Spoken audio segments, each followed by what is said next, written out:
The votes have been cast again, and Donald Trump has won again, this time in the Electoral College. Hope for a surprise that would keep him from becoming the 45th president for some didn't materialize. Outside the Massachusetts State House this morning, about 100 protesters gathered on the steps to rally against a Trump presidency. It was a scene repeated around the country, like here in Ohio. And in Madison, Wisconsin, boos and jeers erupted when Trump was declared the official winner there. But despite these noisy outbursts, when Congress meets January 6th to certify the votes, the tally will closely resemble what has stood for the last couple of weeks. Trump with 306 electoral votes to Clinton's 232, which means Trump will raise his right hand and take the oath of office on January 20th.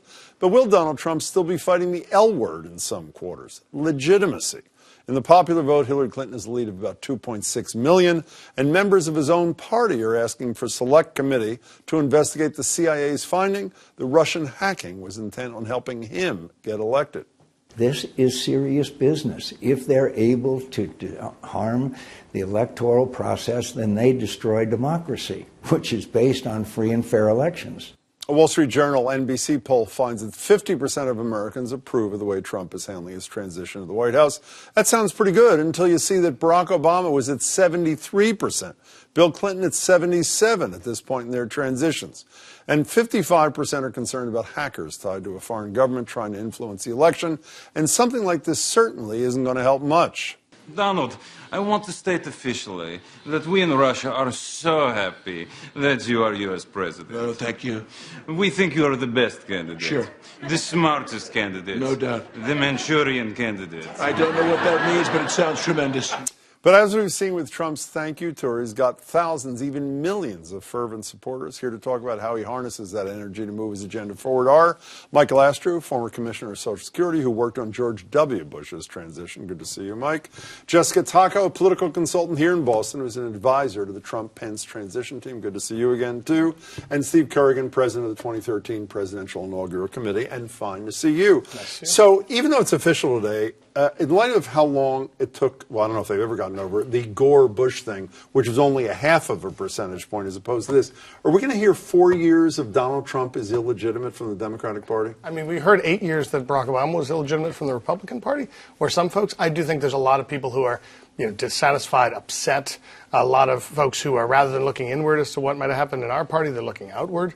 I think the biggest problem for Donald Trump going forward is this question. That's why I think Senator McCain's idea of a select committee is important.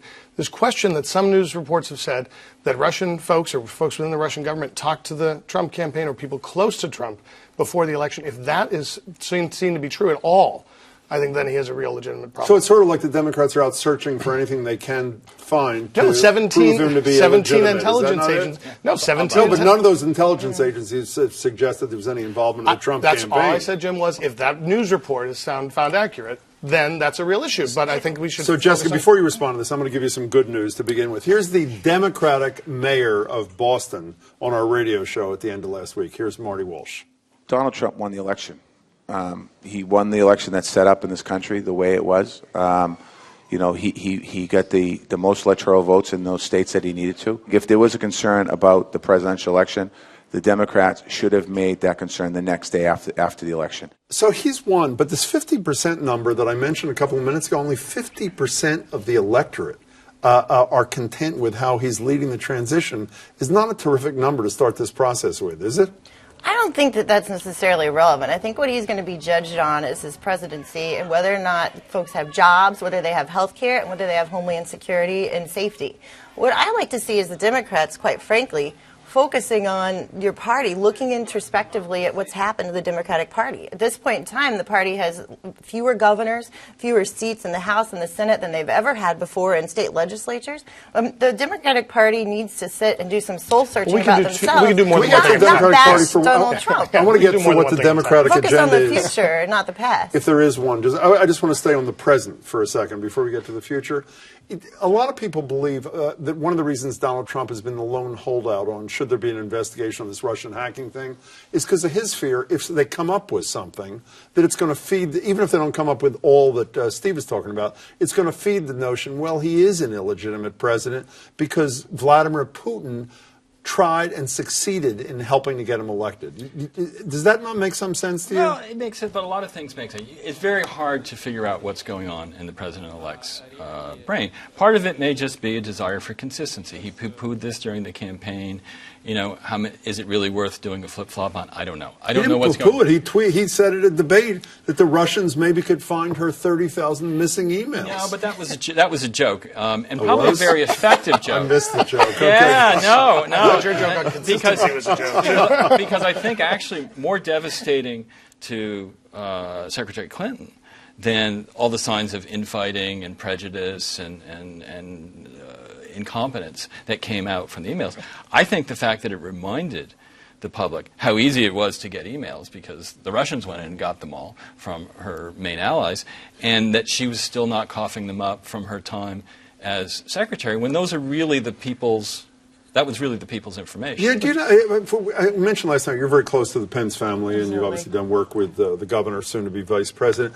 Is it not troubling to you, or shouldn't it be troubling to you and the voters, that essentially Governor Pence and Donald Trump are essentially the only two holdouts on this investigation thing? I mean, you can go for it should be a bipartisan committee, to Mitch McConnell suggesting it should just be the Senate Intelligence Committee. Forget that difference. But essentially, the only people who haven't said, yeah, we got to look into this, this is potentially a huge problem, are these two guys and their teams. Is that not a problem? Well, I think at the end of the day, and I've seen it inside and out, they want to focus on moving forward. They want to focus on policy. They want to focus on policy and not politics.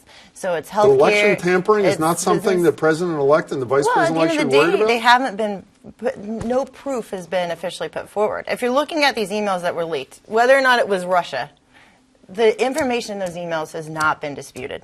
The information in those emails is scary, and it provided more information to the voters to make a more informed decision. Unfortunately, but the mere fact of, even if it's all factually accurate, the mere fact of the hacking by an unfriendly foreign nation is not something the new president and vice president should be deeply worried about? Well, I'm sure that when their facts come forward, they'll be given to them. But I can tell you, the way the facts come forward is through an independent committee, a select committee in Congress who can look into the facts. 17 intelligence agencies in October told us that there was foreign hacking and it was Russia. And everybody said we don't want to pay attention. Mitch McConnell wouldn't even do a bipartisan statement on it. Well, Barack Obama didn't do very much, by the way, when he found he allowed the process to keep going forward, other than saying to Vladimir Putin, cut it out, which is an odd had great force and strength. Can we get back to what Jessica said? Let's talk about Democrats for a second. Sure. To say that they haven't figured out their path, Hillary Clinton was either blaming Comey or Vladimir Putin for her loss.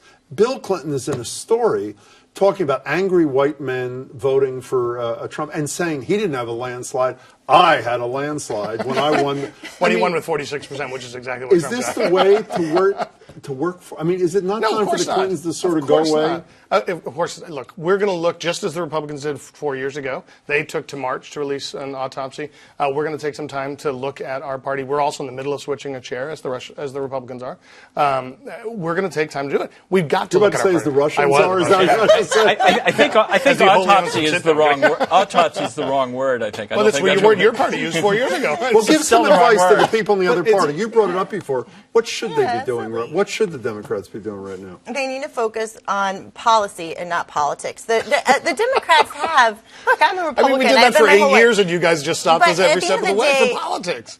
Focusing on the nuts and bolts of the Democratic Party. The Republicans, we got our butts kicked, a few cycles ago too. It happens. It happens. That's the beauty of democracy. Looking introspectively at what the people want, and I think this is a test for you all, because what the people want in this new presidency with this new Congress is policy. I don't think they want hearings on whether or not the elections were tampered with. Are you kidding me? I think the Republicans, all they did was on hearings for 8 years, and frankly 16. 8 years against Bill Clinton, just criticizing everything he did, and 8 years against Barack Obama. Well, you actually left one thing. I wasn't only hearings. They did one other thing. They did the impeachment. Here's Mitch McConnell in 2010. Oh, this one, yeah. Here's Senator McConnell. Our top political priority over the next 2 years should be to deny President Obama a second term. So, Mike Astrew, how can any Republican complain if the Democrats say, we're blocking everything, we're going to try to stop all the nominations, we're going to fight everything? After that comment from the leading Republican. How can the Republicans ever complain if the Democrats adopt his strategy? Oh, we shouldn't. We should encourage them to do that because it didn't work very well for Mitch McConnell, and it's not going to work very well for the Democrats. Well, actually, it did work for Mitch McConnell. No, we should have lost this election. If Hillary Clinton hadn't run one of the most spectacularly awful campaigns in history, I mean, she lost to Donald Trump.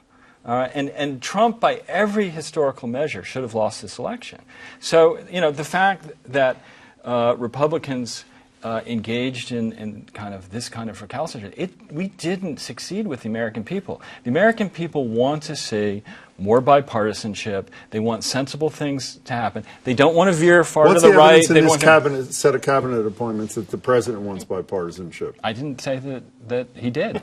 Well, but so the American people want it. He's not giving it to them. Well, and I'm the not Democrats sure. aren't either. So I think the problem with a lot of the media and the public is they come to very abrupt decisions about a lot of these people and how they will behave. And as we've said on the radio show, I mean, the most controversial nominee practically of 36 years ago was C. Everett Koop.